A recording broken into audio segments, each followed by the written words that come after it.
So on paper, if you're to think about opposites attracting, you would not think that things would work.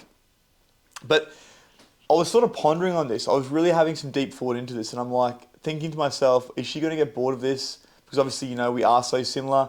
Am I going to get bored of this because we are so similar? And then it hit me. When we talk about opposites attracting, it's not to do with the person physically, emotionally, mentally, but it's more on a spiritual level, and also the essence of that person. And when I say essence, I'm talking about masculine and feminine. Legends, what is happening? Thank you for joining me on another solo episode of the INTOCHANGE Podcast. I'm your host, Ben Lowe. Now, before we go any further into today's episode, I do have a very small favor to ask that I always ask, and I will ask it once again and probably again next week and the week after that, and so on and so forth, until everyone subscribes to the podcast. But if you have been enjoying the podcast, even just the slightest little bit, if you can please go and hit that subscribe button. And don't forget, if you have been enjoying this and you feel like a lot of your friends will also, don't forget to share this with just at least one of them. Because as you know, the more eyes and ears we can get on the podcast, the bigger and better guests I can bring for you guys. And in turn, the more value I'm going to be able to deliver for you. So today I want to talk about an age-old saying, which I'm sure that everyone has heard, and that is opposites attract. So it's really funny. You see this in relationships a lot where two people are literally polar opposites. Someone might be really active, the other person might be really underactive. Or someone might be really driven, someone might not be driven at all. You might have an entrepreneur and a housewife.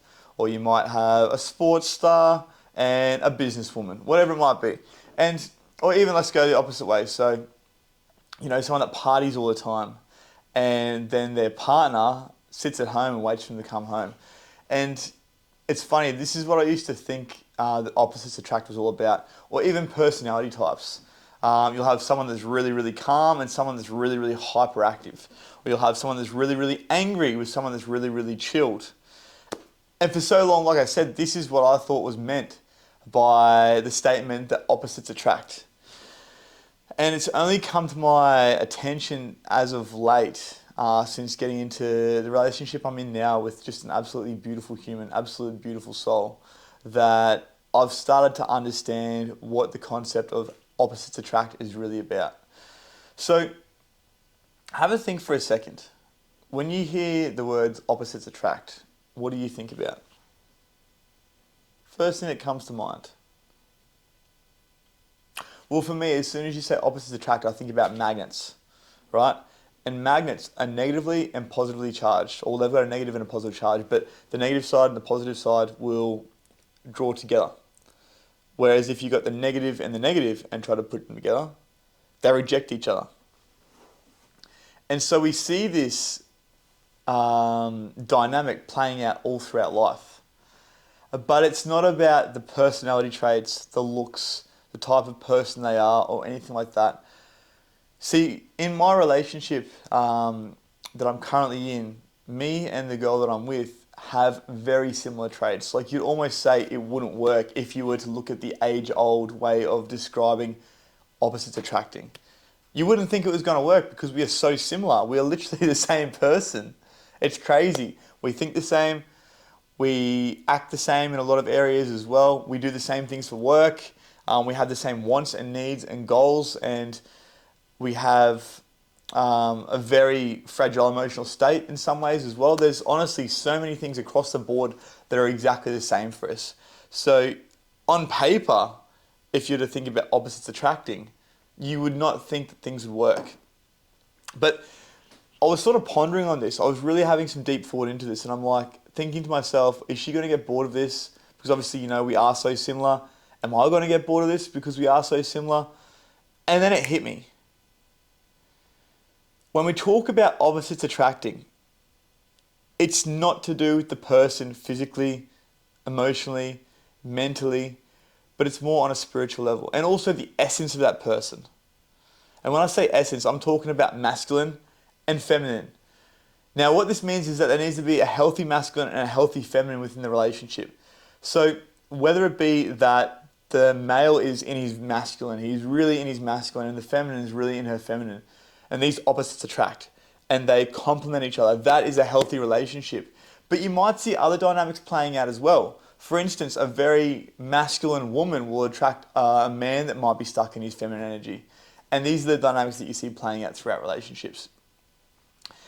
So when you understand this, it might also help you to understand why some relationships work and why some relationships don't. So, for instance, I had an Uncle John, very, very, very stuck in his feminine, very flamboyant guy.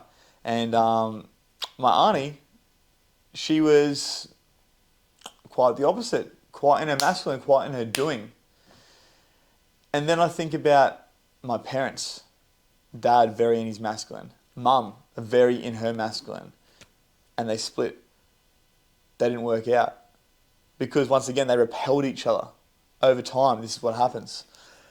Probably because they got into relationships for the wrong reasons as well, but you can see now thinking about this and now having the understanding that I have behind this, that they were pushing each other apart constantly butting heads, constantly fighting.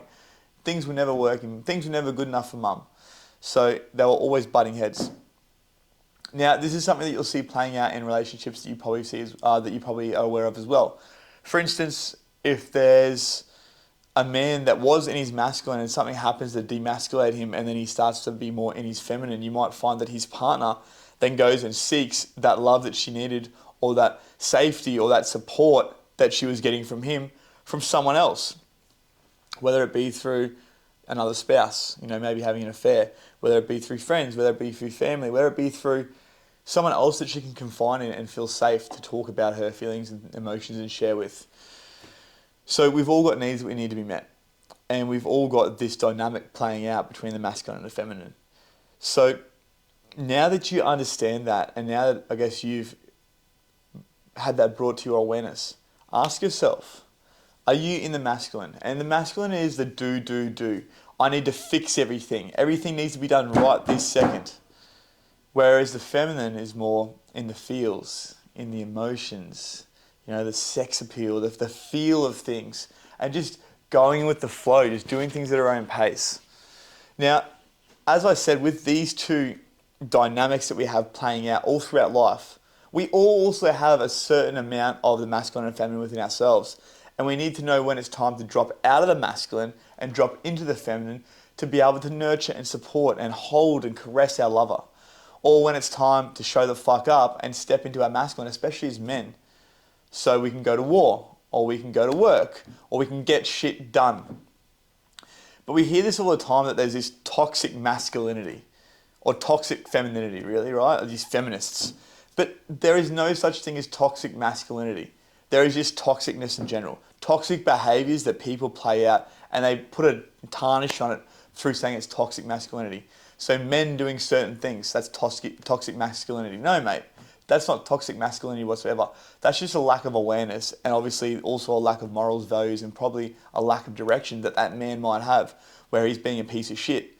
That doesn't come down to masculines in general because masculinity is a very important part of life. Like I said, for males and females, we all have a high need for masculinity in our lives. As men, to provide, to look after, to fight, to be powerful, to be angry. And angry, once again, anger is not a bad thing either. Anger is something that is the most pure form of expression for a masculine if channeled the right way. But when anger is directed towards the feminine or in a way that is, from a place of fear or lack, this is where anger turns into violence. Anger turns into domestic violence even. Anger turns into abuse. But anger, when expressed the right way, once again, is also something that is such a positive and liberating feeling for the man and for the women as well. So if you're stuck in the masculinity side of things or you're stuck in the masculine not knowing how to drop into your feminine, take some time to slow down. This is something that I'm learning more about now thanks to my beautiful partner. She's helping me to slow down and actually be more aware and be more present, be more mindful. And life is just getting better and better and better. Or if you're someone that's too stuck in the feminine, go out and challenge yourself. Step out of the comfort zone. Do some shit that you wouldn't normally do. Take charge. Be direct. This is something she tells me all the time. I like it when you're direct with me, when you tell me what we're doing, rather than asking me, should we do this or should we do that? Take initiative. That is what the masculine does. And I can guarantee it. that this is the thing that most women will want, especially if they're in their feminine, is someone that takes charge, someone that's direct, and someone that takes control of the situation in a positive manner. So if you're too stuck in your feminine, get out of the comfort zone and do the things that you need to do to show up as the masculine. And if you're too much in the masculine without knowing how to drop into your feminine, slow the fuck down. Because we constantly have this dance between the masculine and the feminine within our lives. And like I said, opposites attract. And if you're coming at someone that's masculine and they're also coming at you from a place of masculinity, then you're going to repel each other. And it's no wonder you're going to butt heads. But when you find that nice dance between the masculine and the feminine and the energies just work well together, it's bliss. Legends, I hope you got something out of that episode. This is a massive realization that I've had of late, and this is something that I'm still working through myself.